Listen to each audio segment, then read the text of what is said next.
Guys இன்னைக்கு நம்ம எல்லாரும் 79th இண்டிபெண்டன்ஸ் டேவை ஸ்டோரியாகவும் ஸ்டேட்டஸாகவும் போட்டு நம்மளோட ப்ரௌட் மூமெண்ட்டை எமோஷனாக ஷேர் பண்ணிட்டு இருப்போம். ஆனால் ஆக்சுவலாக நமக்கு இண்டிபெண்டன்ட் கிடச்சிட்டா பிகாஸ் ரீசெண்டாக நடக்கிற இஷ்யூஸ்லாம் பார்த்தா எனக்கு இண்டிபெண்ட்டாக நம்ம இருக்கோமானே டவுட்டாக இருக்குது. ஏன்னு சொல்கிறேன். அதுக்கு முன்னாடி என்ன ஃபாலோ பண்ணிக்கோங்க. பாஸ்ட் ஃபியூ வீக்ஸ் முன்னாடி நடந்த கவினோட இஷ்யூ, அஜித்குமாரோட லாக்அப் டெத்து அண்ட் இந்த டவுரி இஷ்யூ பற்றி தமிழ்நாடே பேசணும். அண்ட் அதை தாண்டி இன்றைக்கி இன்னொரு பெரிய விஷயம் தமிழ்நாடு நடந்துட்டு இருக்கு. ஆனால் மோஸ்ட் ஆஃப் தி பீப்புள் கூலியோட வைப்பில் அந்த ஒரு விஷயத்தை கம்ப்ளீட்டாக மறந்துட்டு இருக்கும். அது என்னன்னா, தமிழ்நாட்டில் இருக்க சானிட்டரி இருக்குது பாஸ்ட் ஃபியூ டேஸாக ரொம்ப ஹார்டாக மழை வெயில் பார்க்காம ப்ரொடெக்ட் பண்ணிட்டு இருக்காங்க. ஏன்னா அவங்களோட செக்டாரை ப்ரைவேட் செக்டாருக்கு கவர்மெண்ட் மூவ் பண்ணுறாங்க.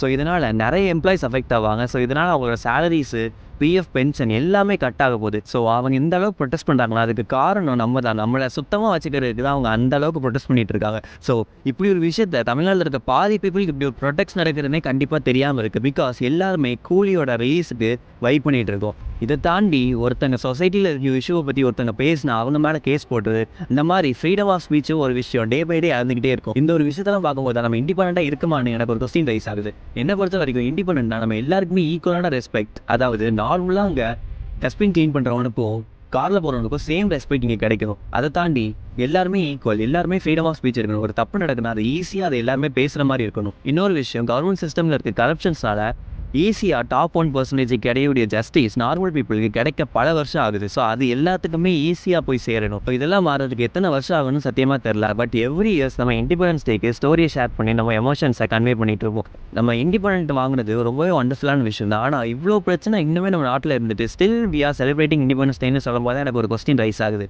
ஸோ இதை பற்றி நீங்கள் என்ன நினைக்கிறீங்க, மறக்காமல் கமெண்ட் பண்ணுங்கள். நெக்ஸ்ட் வீடியோவில் மீட் பண்ணலாம். பாய்.